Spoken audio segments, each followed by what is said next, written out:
Dirty Moderates, you all know from listening to me on a regular basis, and I always thank you for listening to me, how I feel about the rule of law, our Constitution, the idea of America as an idea, the only nation founded on one.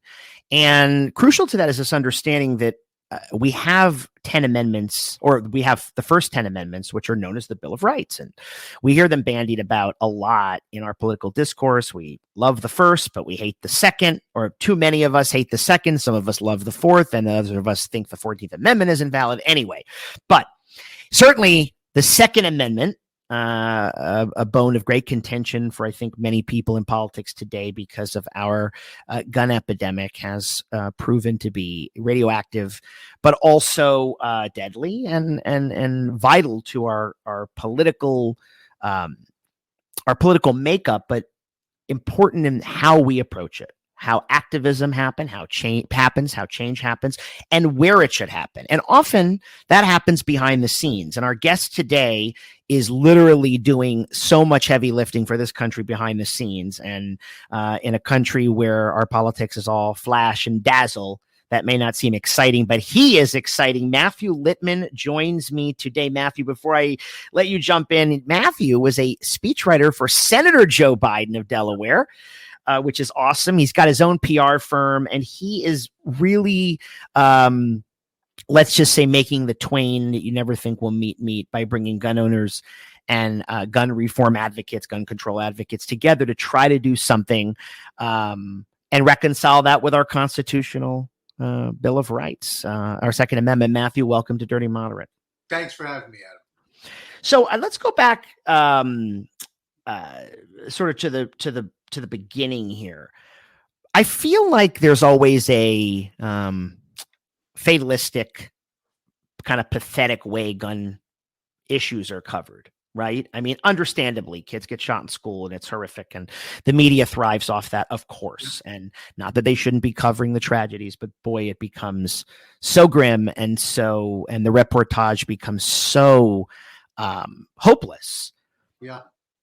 But in truth, and I want you to talk about that, a lot of what you're doing is proving on a state-by-state basis, especially, to be very effective.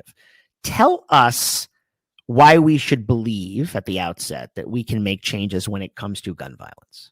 Well, we are making changes when it comes to gun violence. And of course, we're not going to get, as your audience knows, smart people. We have a lot of deaths from guns on an annual basis, and we're not going to go from 45,000 of those to zero. The question is, what can we do and how can we make a difference? And we've seen that on a state level. We've seen that on a federal level with the legislation passed about a year ago. Right. None of these things will make all of the difference. Some of these things make a difference. And so our role, my role, even your role, Adam, is to keep pushing ahead here and to get to that point where we don't hear about these shootings all the time. School shootings where we're not frightened to send our kids to school, for example. That's what we work on a daily basis. And I think there's been some progress, but truthfully, Adam, not nearly the amount of progress we need to see. Right. The organization is called 97%. Now, is that because we think, or you read that 97% of people want gun control? Is that, I didn't even look that up, but I'm assuming, right? There was a poll from a few years ago, like 3 years ago, that said 97% of people favor gun reform. And the funny part about it, Adam, is sometimes I'll be in a meeting, like let's say with a member of Congress, and they'll say, no, it's only, I saw a poll, it's only 90% that favor gun reform. And I say, great, okay, you win. It's only 90%. By the way, what issue has that level of critical mass, right? What I point out to people is that cheeseburgers are only liked by 82%. That's true. I mean, for politics in this country, for people to coalesce around an issue at 91%. Wow. I know. Sorry about that 6%, right? Exactly. Oh, my God. So the organization, I want you to go in a little more detail about that also. You have a board that's made up of like people from obviously all sides of the aisle. Tell us a little bit about who's on the board, but how you gathered, seemingly disparate forces and put them together. Well, I think it's important for folks to know when we started this, we were looking into it to see if there's any room for another organization. In other words, you've got great people who are working on gun safety. You've got the groups that your audience knows, like Everytown and Giffords and Brady. So what's the point? of another organization? Is there one? It took us a year to figure out what we should do, if anything. And then what we found out from talking to smart people like Police Chief Bill Bratton, for example, was that gun owners are not represented at the table. In other words, those groups your audience knows, like the NRA, represent a small minority of how gun owners actually feel. Of course. What we do is we set out to prove, we do polling research, and we're able to bring that to members of Congress or states, as you were talking about before. But in terms of our advisory board, you know, we try our best. It's not easy to be as bipartisan as humanly possible with the advisory board. So we have 2 former NRA lobbyists, for example, but they believe in background checks and red flag laws, which is why they're not current NRA lobbyists, I suppose. We have a bunch of former members of Congress. We have current members of Congress. We have athletes. But the idea is to show what you're saying, which is that there's this diverse group of people out there that favor these basic gun reforms. Not everything is agreed upon by the group, but there are certain things that are agreed upon, and that's where we come in. Yeah. I mean, I was thinking about this. I think about it a lot. And then in prepping to speak to you today, you know, we're a nation of gun owners, right? We're not, you know, and I always tell my friends on the left this because I'm not on the left, I'm in the center. But I'd say I hold center-right positions with many other libertarian positions, you know. Well, we're got to get rid of guns. So, well, we're not confiscating guns in America. So we need to have a conversation, right, that is viable, that isn't filled with partisan bullshit, but also we have to get laws passed that aren't going to be emotional victories, but they're going to be pragmatic ones. And they're going, right? I mean, effective victories where people aren't like, well, wow, we did it. You know, California got rid of everybody's gun. In other words, not that they did that, but I know your organization is trying to get into the meat of this or the heart of this matter by breaking down the number of things you can do. It's not a one size fits all thing in a nation of 320 million people with over 400 million guns. So let's talk about that. Like, you know, since we're not confiscating guns, right? And I don't want to talk about that. And we do have a Second Amendment, and it matters because it's the Second Amendment. And yes, I think there's a well-regulated militia, but there's a right to bear arms.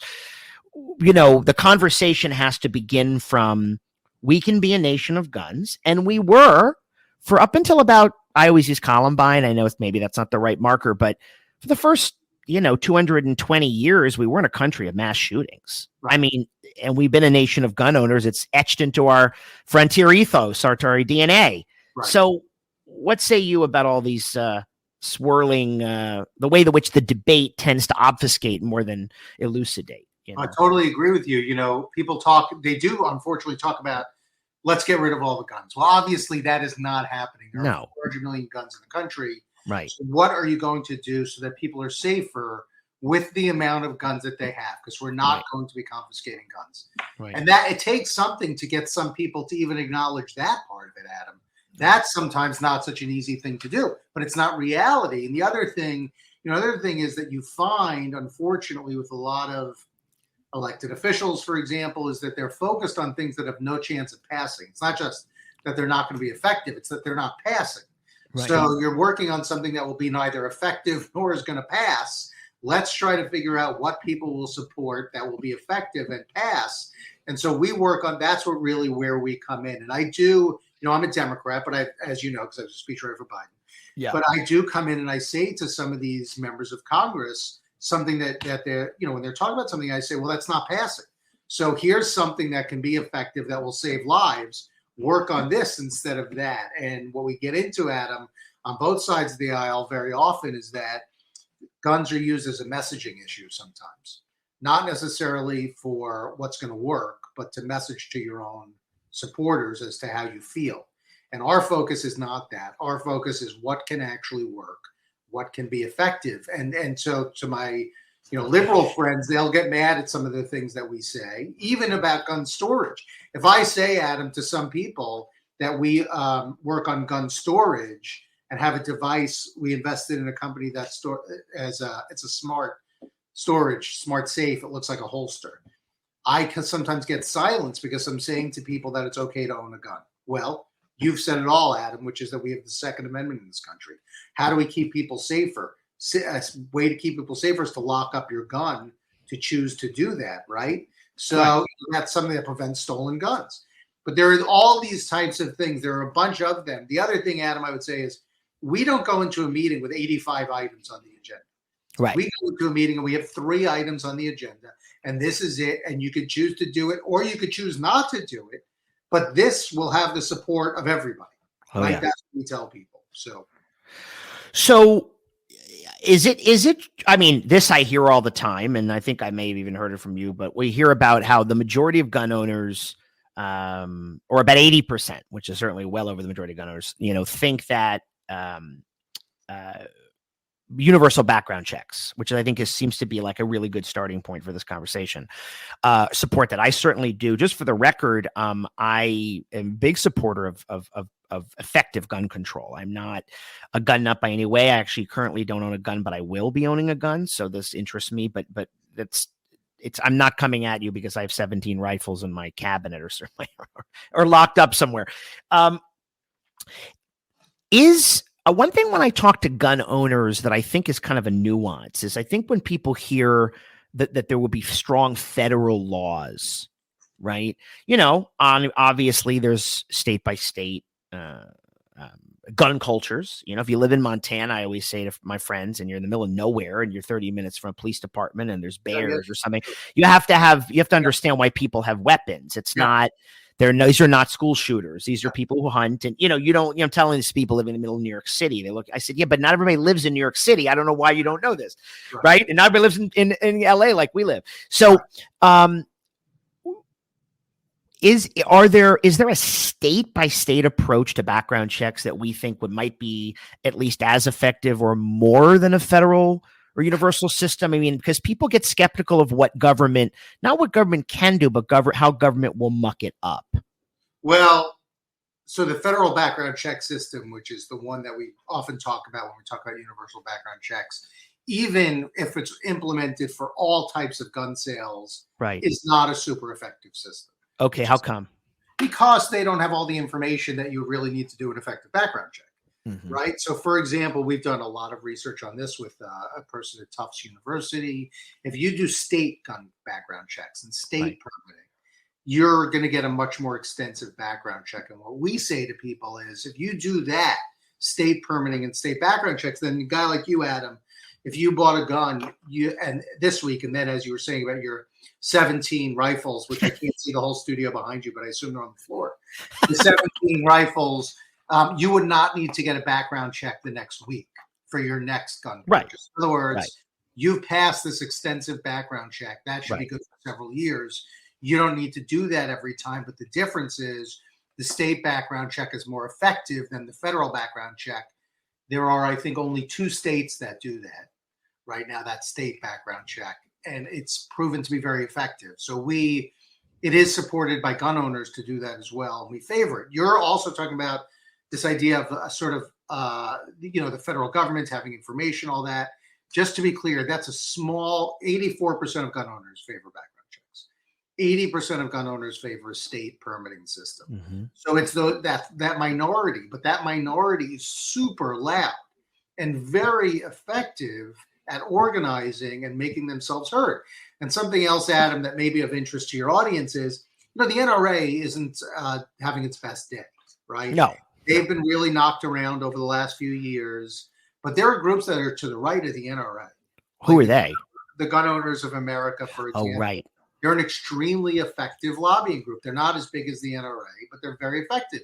So when I'm meeting with a House Republican, they'll say, we got 1,000 calls on that issue from the Gun Owners of America. And that stuff is important. So it's also important that people know, because the NRA is the big boogeyman, and I would dissuade people from that. Because it's not really about the NRA. What the NRA was great at, and maybe one day will be again, is messaging, right?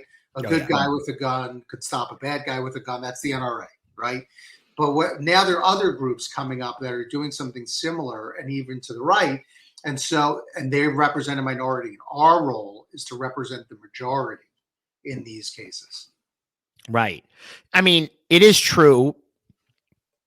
I mean, this history, but it's worth revisiting with you about, by around the time of the mid to late 70s, the NRA said, I want to get in the game of politics.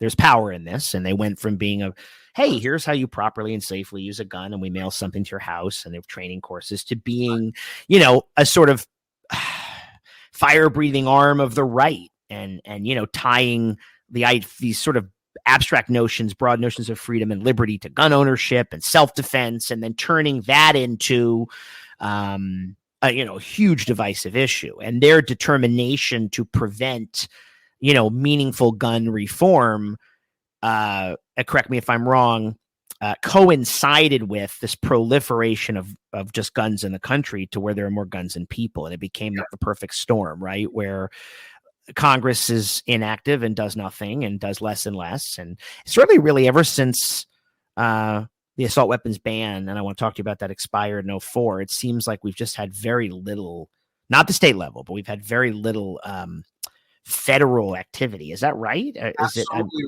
It's so right. I mean, that's absolutely right. The legislation that passed last year was the first legislation to pass in decades. But one thing, and it goes back to something you were talking about earlier, is we passed that legislation, no one's complaining, right? In other words, these things are so supported by the public that when the Republicans were looking at this last summer to do this legislation, they polled Republicans to see if they would support it, and they did. So that's why John Cornyn, for example, and Mitch McConnell were able to get on board. In Florida, as another example, you have red flag laws, right? You don't hear a lot of complaints. These are things that are almost universally supported by gun owners and non-gun owners. It's when you get down to things like the weapon itself that you start to get into areas where there's a separation. Right. And let's remind us about the legislation that Congress got done last year. So last year, Congress had hearings and then did some extensive legislation where, for example, they would provide money to states that would do red flag laws, right? This domestic violence loophole, a couple of different things. They provided community grants. And so all of that stuff is pretty well in popular support. So you don't see, like, when we talk about what to do in the future, that stuff's already done, right? We're past it. Right. What are we going to do, if anything? Are we going to be able to do anything after that? Right. So you have universal background checks or state level background checks. What are some of the other state laws that your organization is currently working on? I mean, are there some other things that, for example, I know that you had done some stuff where people who committed a crime with a gun would then not be allowed to have a gun for 5 or 10 years or something akin to that. Similar. So the biggest thing that the government could do, and on a statewide basis, the federal government could probably incentivize this, is if you, Adam, and I'm not saying you will do this, but let's say you committed wire fraud. Okay. Have you by any chance committed wire fraud? No, absolutely not. No, those are not my kind of crimes. If you had committed wire fraud, Adam, as a felony, you would not be able to get a gun. But wire fraud is not really a precursor to violence, right? Correct. But if you commit what's a misdemeanor, that could, like domestic violence often gets knocked down to a misdemeanor. Right. That could be a precursor to violence with a gun. So 80% of gun owners support the idea that if you committed a violent misdemeanor, you should not be able to get a gun for 5 years, right? Right. Excuse me. That is for 80% of gun owners. That by itself would reduce gun violence by almost 20%. Wow. Homicides, not suicides, but homicides by almost 20%. That's the biggest thing. So whenever people talk about all these other ideas about gun violence, I say to them, here's an idea that reduces gun violence by 20% for homicides. And that is, so let's take assault weapons ban. Right? Okay, let's go into that. Yeah. Let's get into that. So you mentioned that it expired in 2004 from 1990. We have the head of the Brady campaign from that time who got that passed. It's on our advisory board. Okay. And so when you look at the polling, Washington Post poll a couple of months ago had supported an assault weapons ban at 49%. There's a more recent Fox News poll that had it like 60%, but it varies. It's not as popular as some people might think, but amongst gun owners, it's only supported by 34% of gun owners. It's very, Right. So then gun owners aren't going to support it. The Congress doesn't support it. I'm not sure that the courts would support it anymore, right? So you have all these issues. The other thing is I went to a congressional office, Adam, a few weeks ago, and I was talking to them, and they were talking about assault weapons ban. I said, well, how many deaths a year with a gun do you think are from an assault weapon? And they said 40%. The answer is 1%, right? 1%. 3% of homicides and 1% of all deaths. Because most of the deaths are suicides. No one's committing suicide with an assault weapon. That would Of be course. right. Right. So what do we? So if you're going to spend your time on an assault weapons ban, and I understand that a lot of people aren't. I get why they're doing it. We'll tell you something that will reduce homicides by 19%. You're giving us something that will reduce it by 3%, right? So that's kind of the point that we make. This is supported by gun owners. This is not. And when you talk about gun owner support, gun owners really support doing things up until the point that the person can get the gun, except for red flag laws, which we also work on. So I think about 20 states now, I have to look, have red flag laws, but some states don't even know. Like the people in the state, even in California where you are, Adam, a lot of people don't even recognize that a red flag law exists. When they're used, they're actually pretty effective. They're effective at often suicides because a person is a danger to themselves or others. So these are some ways to reduce deaths: red flag laws, misdemeanor crime laws, violent misdemeanor laws, and state permitting. Were you working with then Senator Biden when Bill Clinton got assault weapons enacted, or is that before your time? I was with Biden in 2006, 7, and part of 2008, though I am very much in touch with them now. Yeah, right. No, I only asked because it's sort of hard to believe that happened. But what's worth mentioning to the audience, I know you can weigh in on this because they always say, well, the Republicans won't do anything about guns. You know, when Bill Clinton lost Congress in 1994, and I'm a big Bill Clinton fan. I thought he was great. You know, part of that exodus, or I should say excommunication, and subsequent defeats of Democrats were Democrats in southern and western states, right, who were perceived as too weak on guns or not, or too strong on gun control. Meaning, you know, there've always been, or when the parties were a bit more regional, gun ownership was as prominent for a, you know, Alabama Democrat or a Utah Democrat or West Virginia Democrat as it was for maybe a conservative Republican elsewhere, you know. And now, would you say that, well, first of all, assault weapons ban seems so unlikely, if impossible, right? First off, is that right? It's unlikely. For now, yeah, would there be Democrats who would oppose an assault weapons ban? I mean, other than Joe Manchin, maybe? Yeah, that's a good question, right? So in the Senate, you need 60 votes in the Senate, right? So you're not getting it. No, and you may be able to get 55. So it doesn't even, like, it's not just not happening, right? In the House, you have a Republican House now, so it's not happening. So, you know, there are a few Republicans who support those types of things. You had some Democrats like Ron Kind from Wisconsin who left last year, who are opposed to a lot of these things. A moderate Democrat in Wisconsin, a great guy, by the way. But it's very tough because you need the majority in the House, which you're not getting because it's a Republican House. Right. And then you need the 60 votes in the Senate, which, even though the Democrats have a slight edge in the Senate, you're not getting 60 votes, barring anything unforeseen. So a lot of the groundwork that you're laying, if that's what you're working on, would be for the future. I was with Senator Chris Murphy was here. He's a great guy. Wow. And I don't know him particularly well, not as well as you know him, obviously. Well, meaning I don't know him, but I think the world of what he represents, I find him to be, I don't want to say Mr. Smith Goes to Washington, but he's got that kind of little Jimmy Stewart appeal about it. Definitely. Yeah. And he was comparing it to the civil rights movement in that it took, many years, 15 years from beginning to getting the legislation passed. And his feeling was that the legislation that passed last year was a significant step. But I'm going to take you into a private meeting that we don't talk about very often, which is that I host a bi-monthly meeting of both sides of the gun issue. And I mean both sides. I'm talking about people who are on Twitter, want to kill each other. And they come onto our Zoom. And what I usually do is have somebody, a professor or something, present some new research on gun issues. And then we get into a conversation. And then what happened was last year when Congress was considering the legislation, it's a small group, about 15 people.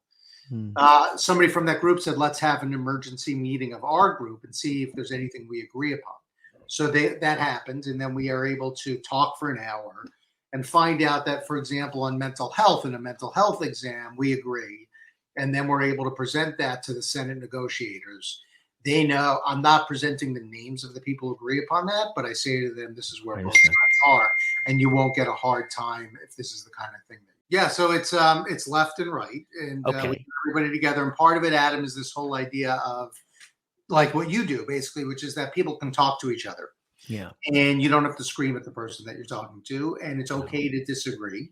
Right. And which I think we've lost a lot of, and I'm sure that it's on your mind a lot too. We've lost a lot of that in this country. If you disagree with somebody, they're a horrible person. They're not, right? I know. Yep.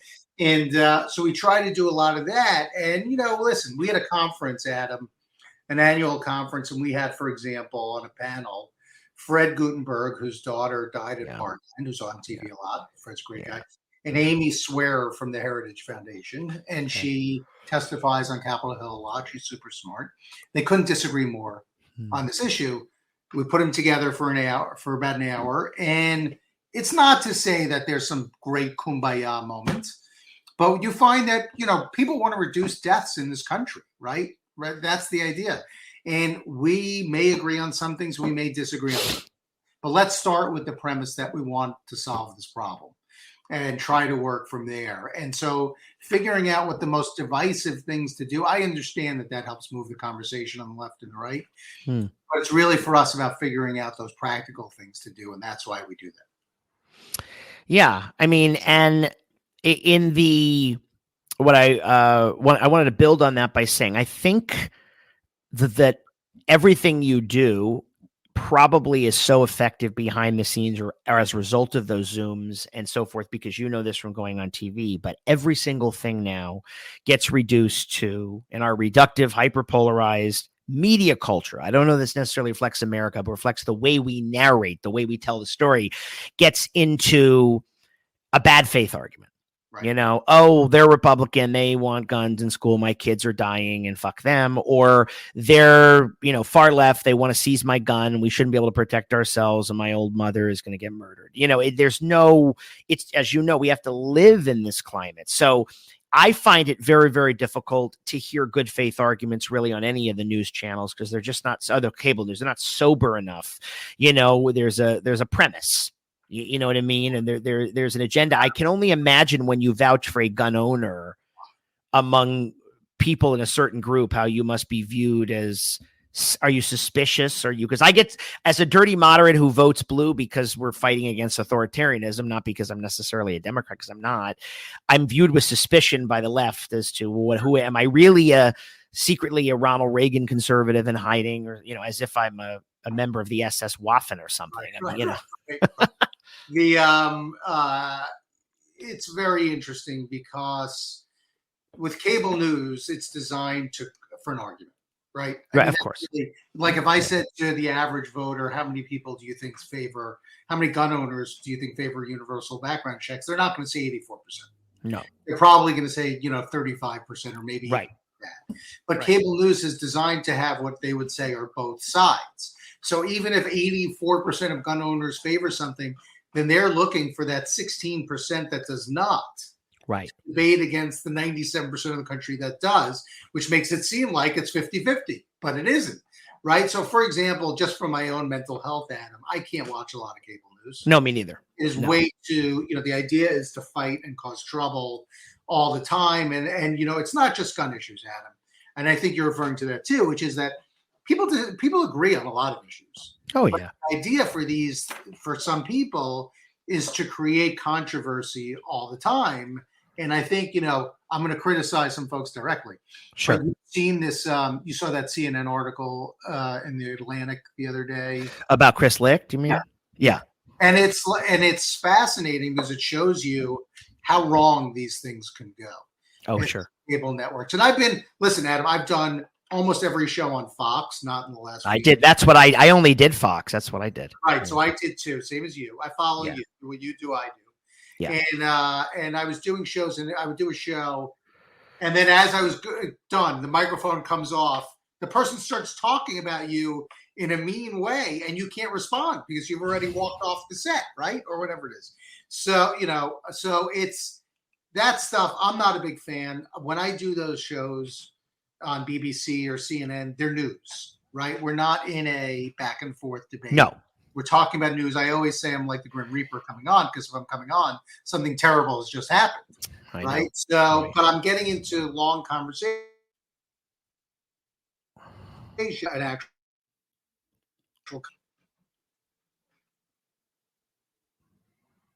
You there? Yeah, I'm here. Oh, yeah. I mean, because you're working in a multi-pronged way, you know, obviously a sense of bereavement and such pain comes over the country every time you see this happen. And you're a father of teenage girls, right? Is that right? I am indeed, Adam. Yeah. And your kids are living, which is unbelievable to me. I can't imagine growing up like this, right? Where the gun drills and the gun lockdowns, and that's part of life, right? Where do I hide? And, I have a friend who has twins, fraternal twin boys, and they have to hide. They're told they have to hide in different places when in a case of a shooter. And you think about this and you go, we have to find a way to solve this without, that isn't confiscatory or unconstitutional. It doesn't have to be. But the fact that kids are living like that, and that the weapon of choice has been the AR-15, armor light rifle, or whatever. I'm not going to say that's been the weapon of choice. I'm going to say that that's been used in some shootings, but the vast majority of shootings are not with an AR-15. The vast majority of school shootings are not with AR-15? Are with a handgun, not an AR-15. Yeah. But to further an example of what you're talking about, Adam, my kid is at a school, and a couple of weeks ago I was on a flight to DC, and she texts me and says, "There's a shooter at my school." Okay, I'm on the plane. I say, "Where are you?" She says, "I'm on the bus." I say, first lead with the fact that you're on the bus, right? So, second, it turned out there was somebody like with a knife outside the school is what it was. But there's such an expectation now that that's happening.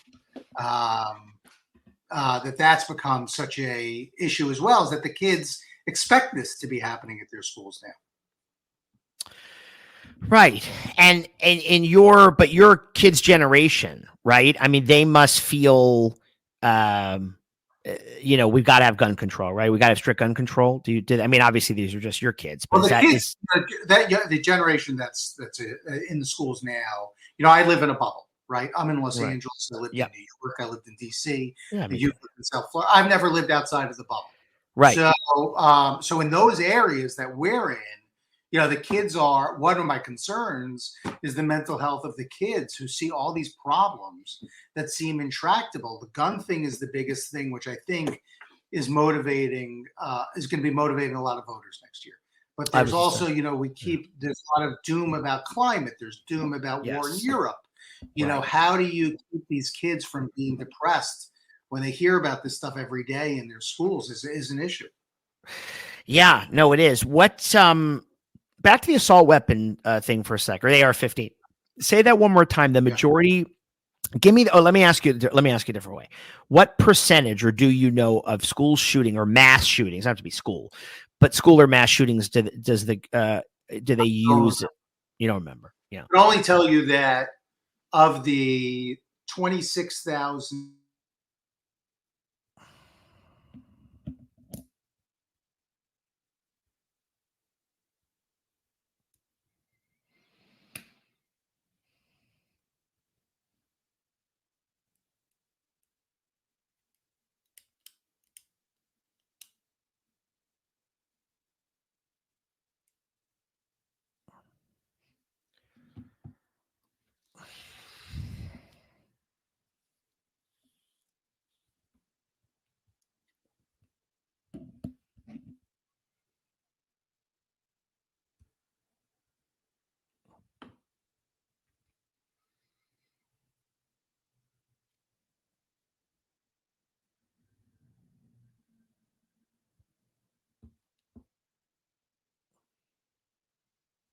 Can you hear me, Adam? Oh, there you are, Matt. There you are. Yeah, I'm switching you over devices because I don't know what is going on. Nope. So sorry. No problem. Okay. We usually have so many tech problems for other reasons. I don't know what is happening. No, not just you. We have them too. So we're just lamenting. I wish we could all be in a studio with engineers, but those days are over.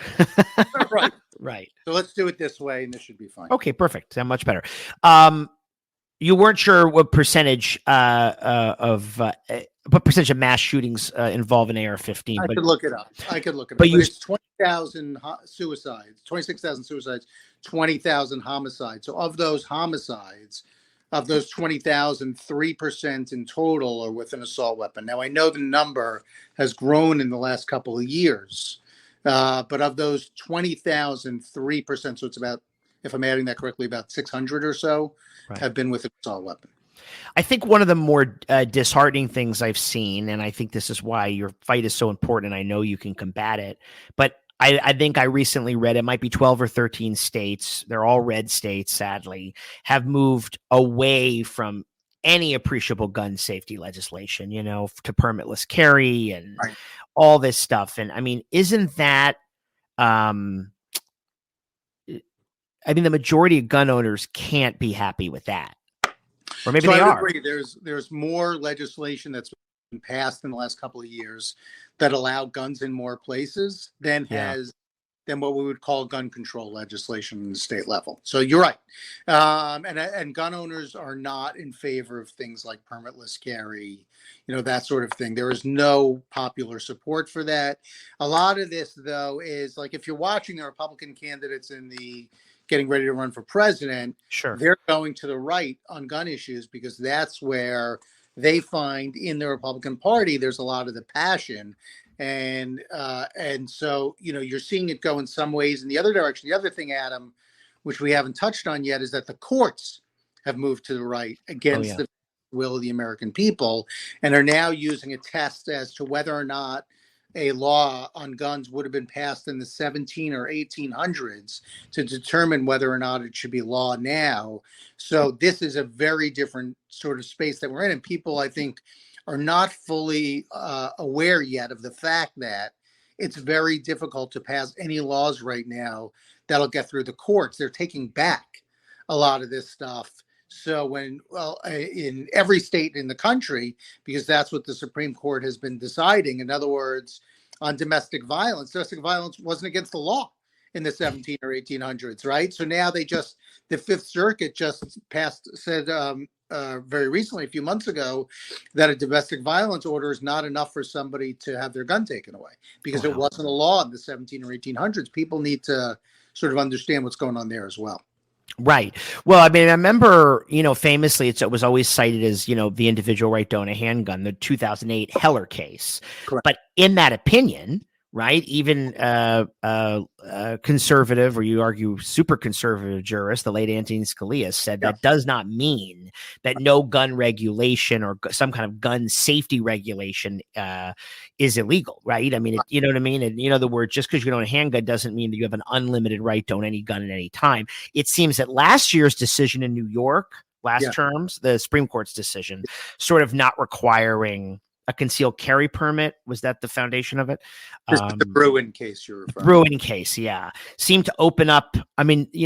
Certainly Thomas and Alito's writings and their concurrences and what have you were so ridiculously utopian in a tragic way, that we know, we just don't need these, and it's always in some kind of infringement on your rights. And, and that's the rub of what I love about 97% is that gun owners and people who are sympathetic to guns and owning guns for very valid reasons, and people who know that we need to have gun reform, come together and say, and I say this to my friend, I'm making a point with this, who's been teaching me about guns. He's an ex-military guy. I say, I don't want to use his name. I said, why is this right unlimited to you when you believe most other rights you believe in are not? Why?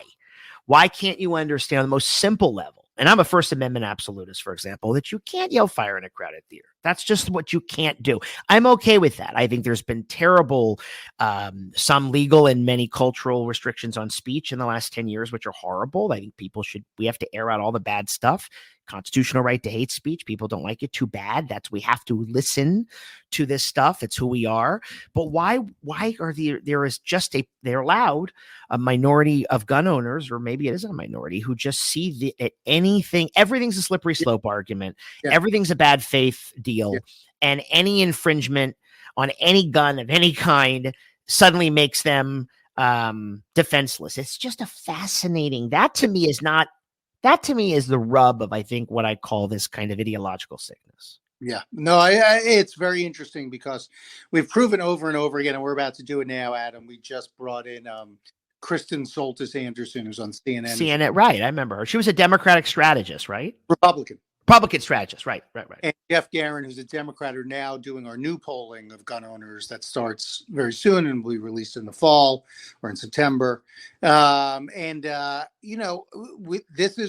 where the vast majority of people are. But the thing that the people who want no changes are good at is making themselves heard. So what really needs to happen is that the vast majority needs to make itself heard in just as an effective way. And sometimes what happens, Adam, is people want so many things done that they don't get focused on the couple of things that are doable. So in other words, if I go into your office and I ask you for 25 things, 19 of which have no chance of being done, it's not that effective in terms of messaging. And I find there are lots of great people in this space, but I find that's the case often, is that there's too much that's being asked for, not enough that's realistic, not enough focus. Yeah, and also, there are good faith arguments that gun ownership advocates have made, where they said, look, there are certain laws you can pass through the years, that it's not. Yeah. You can pass these laws, but all you're doing is you're mucking up the court. You're not really stopping this gun violence. I remember in the 90s, and that's the other thing I want to ask you about the Brady bill. Yeah. I believe, was it a 5-day waiting period that Bill Clinton? I can't remember waiting. But the waiting period that Bill Clinton passed, I won't know. I don't know. Okay, but anyway, the Brady Bill's Gun Safety Act of 1993. Is that gone? Yeah. So they call it sunsetting. Yeah. In 2004, and that's prompted the purchasing of assault weapons, which were a small number back at that time, have now become a huge number. In other words, we talk about the fact that you can't get rid of 400 million guns in this country. You can't get rid of 40 million assault weapons either, that people, right? No, 10%. Yeah. Right. So what are we going to do? The question is, what are we going to do? Right. So you can't get rid of the guns. It's just not happening. And people compare us to Australia. We're not Australia. Move on. Yeah, so, I can't stand that argument either. Well, Jacinda, what's her name in New Zealand? I said, we're not New Zealand. Forget it. Serbia just confiscated. Okay, we're not doing that. Right. Right. That's not happening. So right. What are you going to do? This is what we always say. What are you going to do? Right. Some people, listen, on the Republican side, we've been getting a lot of good meetings. Some people believe in some aspects of gun reform. Some are afraid to be the lead Republican on the issue. Mm-hmm. Right. And on the Democratic side, we've been having some good, realistic conversations and continue to do that with folks. But we try to say, you could talk about passing this, but it's not happening. What can we actually do here? Right. I think your enemy also, it's, I shouldn't say enemy. The biggest challenge is no fault of your own, just like I face here on my own show, is that what goes viral? The far left person saying we're coming for your guns and now your kids are going to be safe, or the right wing person saying there is no world in which, you're not going to take these out of my cold dead hands, and that's what you see. And that those feed on each other, right, with a horrible, action reaction kind of way. And then that frames the debate where you have to go under the radar and get the work done. So, what you're doing. Yeah. Because Joe Walsh, who I love Joe. Never Trump. He's a never Trumper like me. Yeah, exactly. So he took me around to meet with some Republican officers. I don't think everybody on the Republican side is going to meet with Joe Walsh anymore now that he's they're mad at him. I know, because he's got a conscience. I love him. Right. So he talks about the fact that he's a take the gun out of my cold dead guy with guns, but that doesn't mean that he doesn't favor some basic things like background checks and red flag laws. In other words, he wants to buy the gun he wants to buy. We got it, right? But if Joe Walsh was a criminal who had a history of violent crime, perhaps it's not the best idea. And so, he's in favor of that. When we go around to these offices in DC, we had in Michigan, we brought Olivia Troy, who ran national security for Mike Pence. Right. I remember her. Yeah. She testified in Michigan because this is amazing, Adam. Wow. Her aunt in New Mexico, there was that Walmart shooting a few years ago over 20 people. and her aunt was in that Walmart and got pulled to safety by a stranger, right? So now that's in New Mexico about 3 years ago. Now, a couple of months ago, there's a shooting in a mall in New Mexico near that Walmart. A few people were killed. And again, her aunt got pulled to safety by a stranger. 3 years in the same town. So Olivia, has spoken for us. She's amazing. She's spoken for us in Michigan and in other places as well. And Olivia is a Republican. She's never Trumper, but she's a Republican who worked for Mike Pence. Right. He feels very strongly that we need some basic gun laws.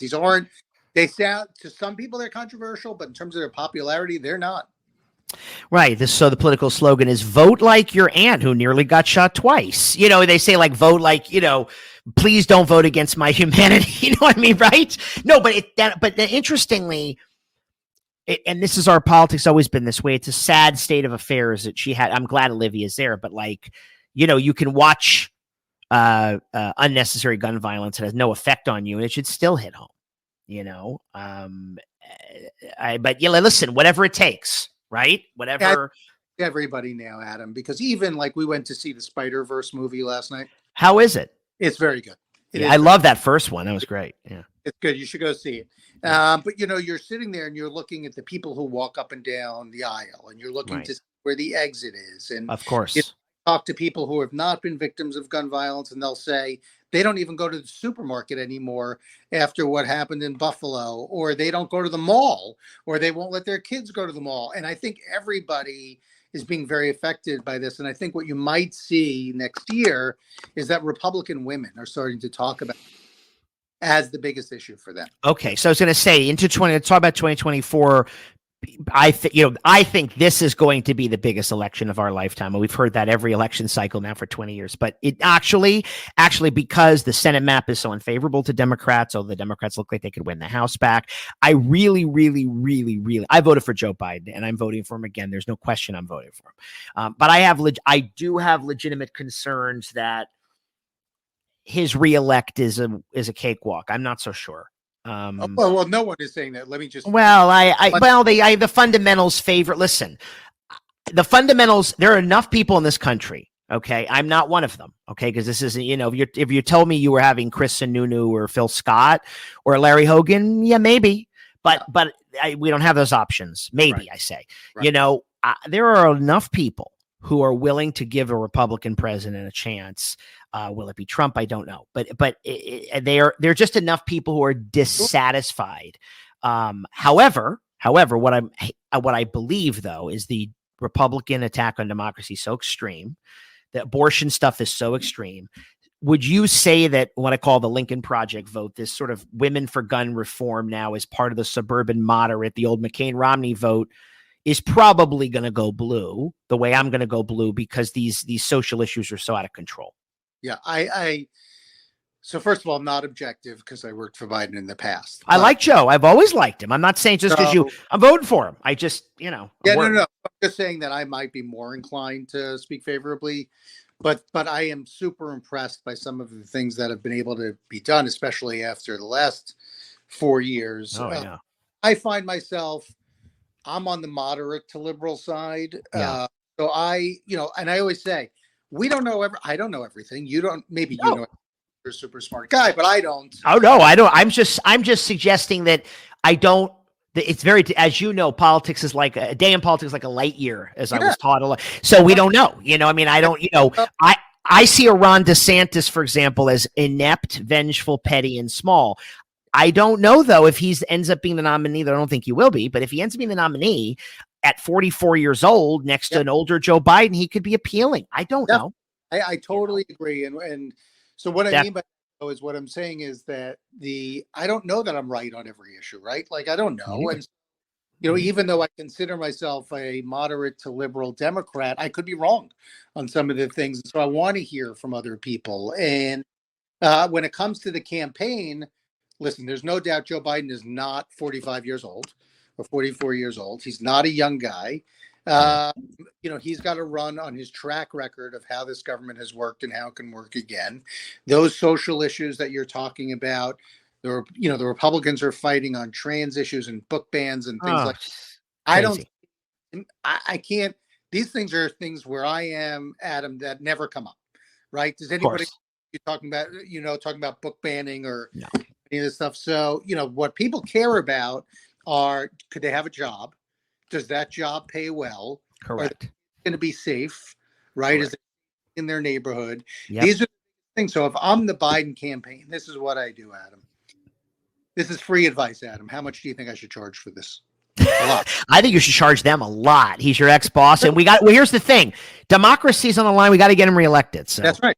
Yeah. So Wall Street Journal did an article a couple of months ago about the rise of manufacturing in the United States. And it was basically like a campaign ad, because it was all about how this administration has increased manufacturing in the United States and good jobs in the United States. And then you had, after the shooting in Tennessee a few weeks ago, the congressman from Nashville, Republican congressman, came out and said, there's nothing we could do, and I'm going to homeschool my kids.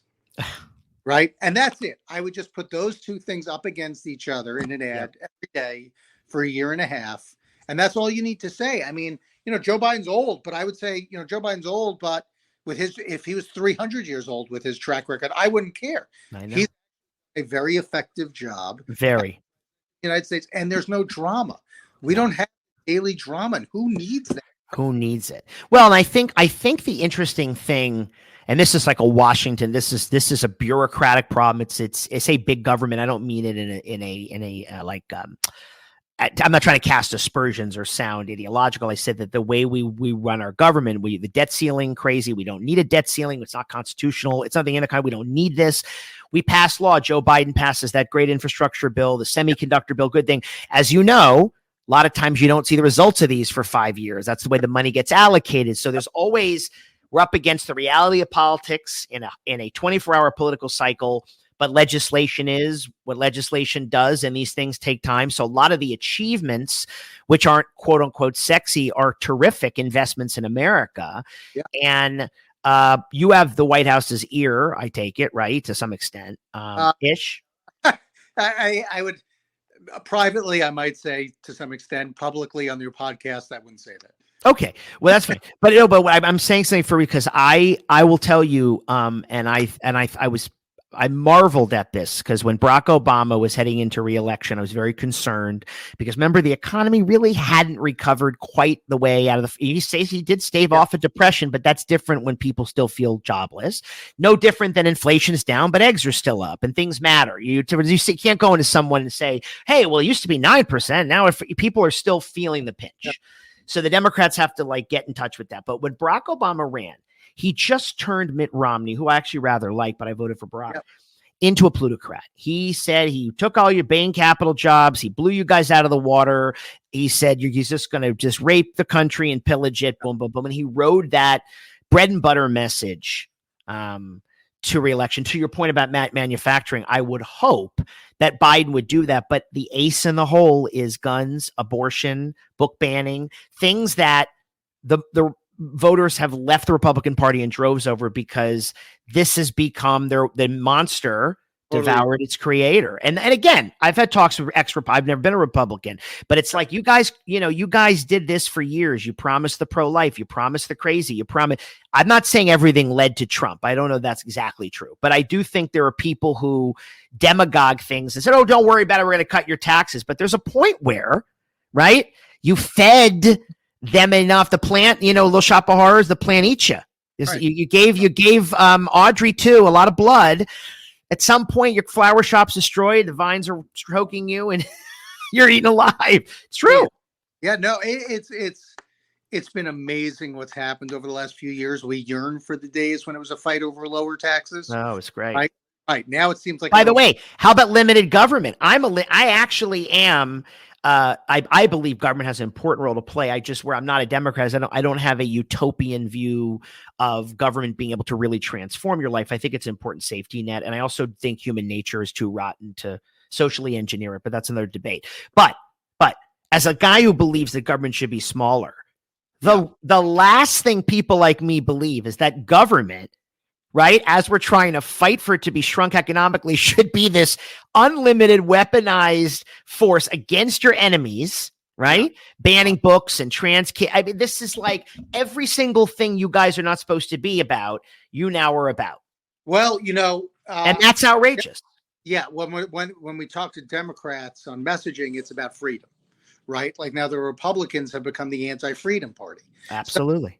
So it's becoming Cuba. Like, how is this really happening? And you have to run on that and let the people know. Do you know a guy named Simon Rosenberg, Adam? Oh, sure. He's a progressive, but he does all the polling, right? Yeah.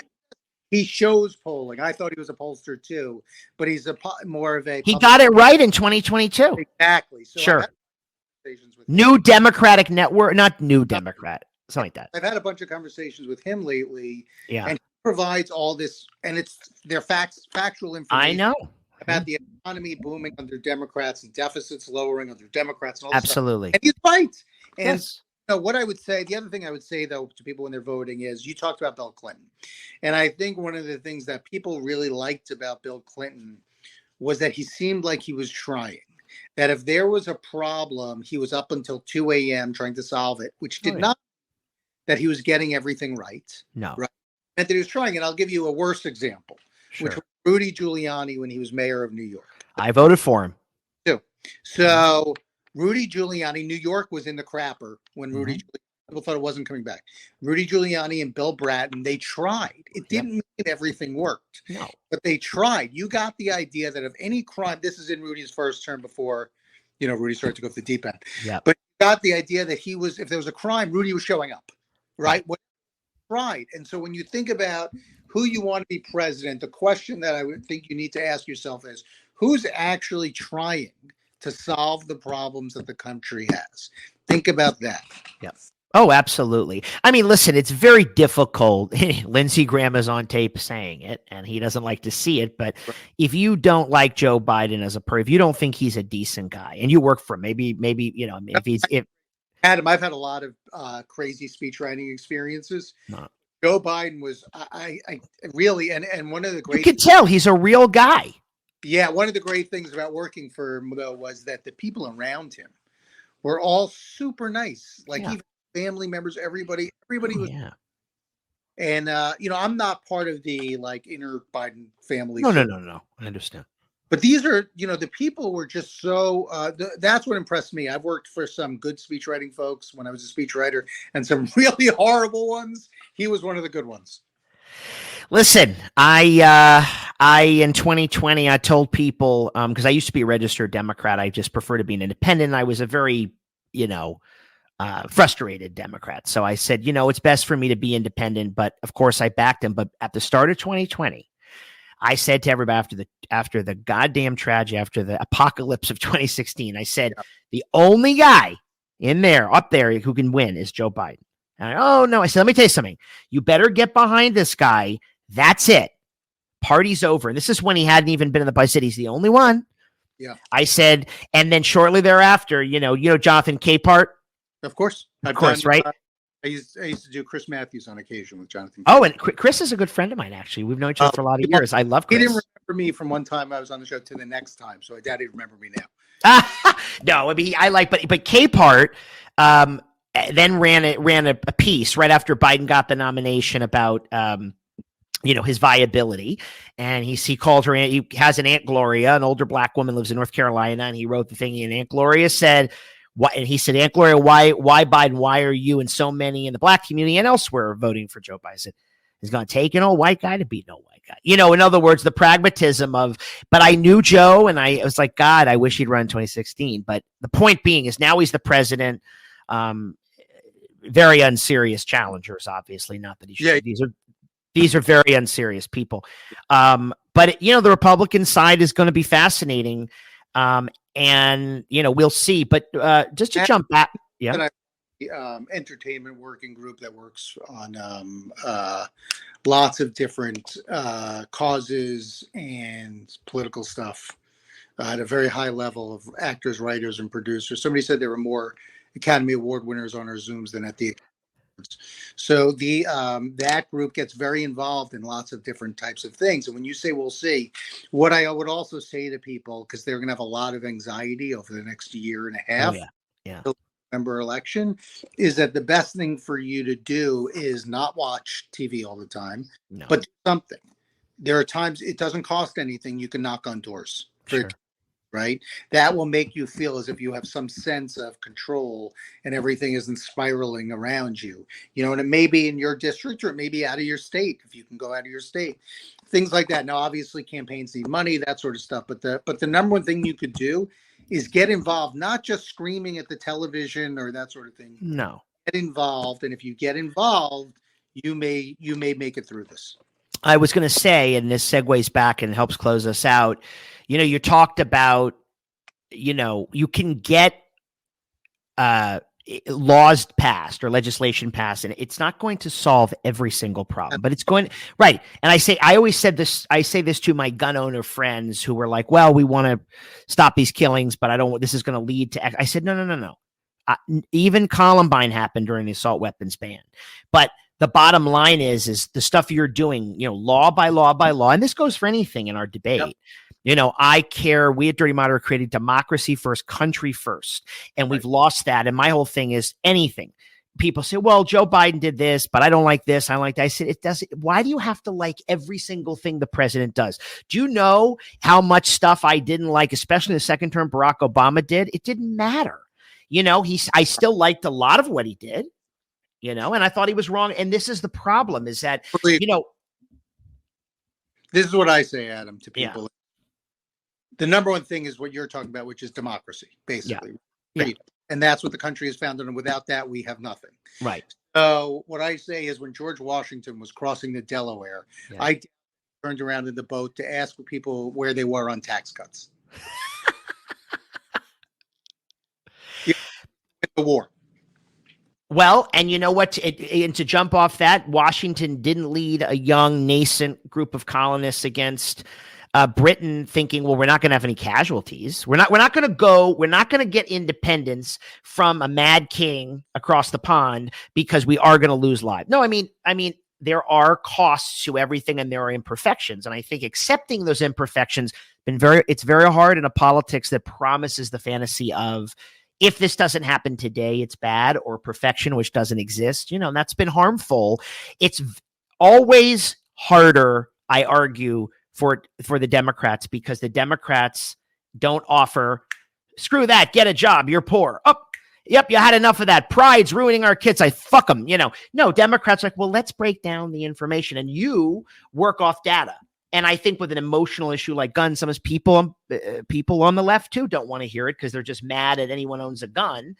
And you're saying, look, we can make this a better situation and still protect our Second Amendment. And this is doable, but you're going to have to, dial down the temperature. You have to give to get in any negotiation, so you don't get everything that's perfect. But the idea is, how do you lower the number of gun deaths? Like if you're working, Adam, you live in Burbank, in Los Angeles. Homelessness is a big issue in Los Angeles, right? Yeah. You're not lowering the number of homeless people to zero. How do you get more housed? And all these, like, let's say your big thing is electric cars. How do you get people? You're not changing everything overnight, but you have to work toward doing that. There's no perfect answer. Let's do those things that work. That's right. And so before you go, here's the big question. What can our listeners do to help support 97%? Thank you for asking. Well, I think first you can go to our website, 97%, and take a look at it there. Follow us on social. But the biggest thing people can start to do is have this conversation with people. Understand because people don't agree with you, it doesn't mean that they're bad people. Understand that most people are really in a similar, if not the same place. And then I would say the number one thing that anybody could do, Adam, is advocate. We have our policy roadmap. It's up on the website, and I've explained it to you about the violent misdemeanor laws and that sort of thing. Advocate, and a lot of people say advocate with your congressman, but sometimes don't, because your congressman may already be there. Try to advocate maybe with some others who aren't there if you can. The best things you could do. And lastly, do you feel like this particular issue, I should have asked you this at the beginning, was a good way to close out. What made you do it? Why is this why is 97% so important? 97% so important. Question. It's the philanthropists that brought me in. Weren't victims of any gun violence either. I think it's the whole, when you think about what's going on a daily basis, it almost seems like it's a matter of time, right? Yeah. So what can we do to make people safer? And, it's taking a look at it. Maybe there was nothing, Adam, as I said before, maybe there's nothing we could do. But we found out that there was an area that wasn't being covered, and there was something, and as a 15 and 13-year-old kids, and I think about what they're going through mentally, because now one of my kids has armed guards at her school, which didn't exist there until about a month ago, outside of the classrooms, right? And this has become a super frightening thing for them, and the idea that they have to go through this on a daily basis to be worried about this, it's just unbelievable. No, it really is. Well, you know what? Like you said, you're not right on every issue. Neither am I. Literally the tagline for the podcast is often, "What if I'm wrong?" Because I might be. And you know what, though? But you know what? I learned this a long time ago in philosophy. The question is more important than the answer, and that's what we have to remember. And that's what you're doing. You're asking the questions and trying to figure it out, like we all are. And anyway, your work is priceless, and I have followed you for a long time. I'm so glad you joined us and came on this program. You're welcome anytime. And keep up the amazing work. Folks, Matthew Littman, 97%. Make sure you go to his website and follow him, read the roadmap, and get involved with this or any other issue. It is democracy first here at the show. As always, thank you for listening. Stay dirty, stay moderate. And, also go to vote.org and stay safe. Thanks, Adam. You can stick around if you want. Oh.